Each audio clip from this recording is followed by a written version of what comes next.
Les monstres indomptables. Je vous raconte une histoire qui n'est pas mienne. Celle d'une femme à qui on a dérobé l'innocence de l'enfance et de sa jeunesse avant qu'elle ne les vive. L'insouciance infantile et l'ignorance de l'adolescence se sont mêlées dans les affaires du cœur qui adoptent ces raisons parfois capricieuses sans nous consulter. Elles l'ont présentée à un amant ennemi qui a touché son corps et son cœur à jamais.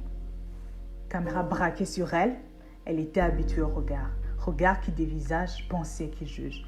Les dos qui se tournent et les calomnies qui se propagent. Le micro s'approcha et avec retenue, elle parla. Elle ne put tout dévoiler. Ces 10 années renferment bien plus d'obscurité que nos oreilles ne peuvent supporter. Avec le faible souffle que sa dépendance lui permit, elle laissa échapper son au secours. Un SOS chancela, presque inaudible. Elle avait pour seule arme la vulnérabilité.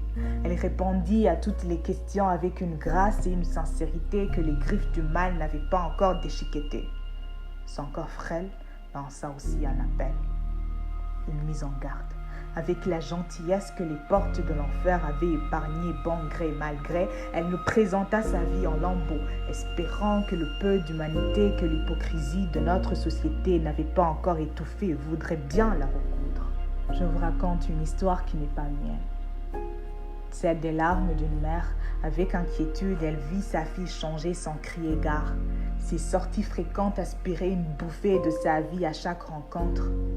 Mais chaque soir, elle y retournait. Je vous raconte le désarroi de cette mère à chaque fois qu'elle remarquait qu'un autre objet avait disparu, que notre somme s'était envolée une fois de plus. Ces monstres ont un venin qui transperce l'âme et vous transforme en voleur. Je vous raconte une histoire qui n'est pas mienne. Une histoire d'infidélité, celle d'une épouse trahie. Sa maison est presque vide, son placard braqué à chaque fois que l'envie attaque son mari. Il se transforme en bête, sniffe dans les moindres recoins des rues à la recherche des clients prêts à acheter ses articles à moitié prix. Il s'en fout. Sa prairie vendrait des lingots d'or pour quelques grammes de poudre. Celle-ci est l'histoire de la femme lassée d'avoir pour coépouse la soif du lust de son époux. Je vous raconte l'histoire de la nescience. Celle des secrets que notre société veut indicibles, mais dont les membres pratiquent vivement. L'histoire des âmes non avisées qui tombent chaque jour dans les abîmes de la dépendance. L'histoire des personnes harassées qui n'osent pas demander de l'aide parce que nous les stigmatisons. Nous leur avons collé des étiquettes qui lisent intouchables et outrage, alors que nous n'avons rien fait pour prévenir le virus qui les ronge. L'histoire de l'opprobre d'une mère, l'humiliation d'un père, l'abrogation des prouesses d'un couple, l'anéantissement d'une famille, l'extirpation d'une société, l'histoire du désespoir. Celle de ceux qui sont pris au piège de leur premier essai.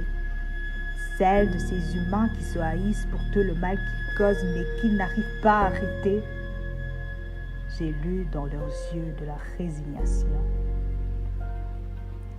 L'histoire de l'impéritie des autorités, celle des mains qui refusent de se tendre parce qu'elles sont occupées ailleurs, à protéger le butin que les tréfonds de leur cupidité amassent. Ils n'ont que 2 mains et elles sont surchargées. Ils n'ont qu'une âme et elle est corrompue. L'histoire de manque de fonds et d'institutions, de médicaments et de désintoxication.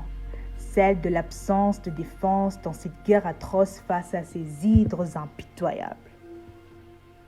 Je vous raconte l'espoir, celle des héros qui les ont vaincus et qui à leur tour envoient la corde, celle des voix qui crient attention, des bras qui sauvent, des oreilles qui écoutent, celle des personnes qui plaident pour une noble cause, ces témoignages qui démontrent c'est encore possible.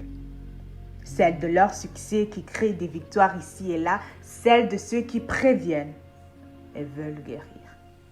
Celle de ceux qui s'engagent à la retenue jusqu'à ce que la captivité se dissipe. J'ai finalement vu des lanternes dans ces bas-fonds. J'ai vu une échelle dans ces précipices bondés. Puisque personne n'est épargné, finalement, cette histoire est notre.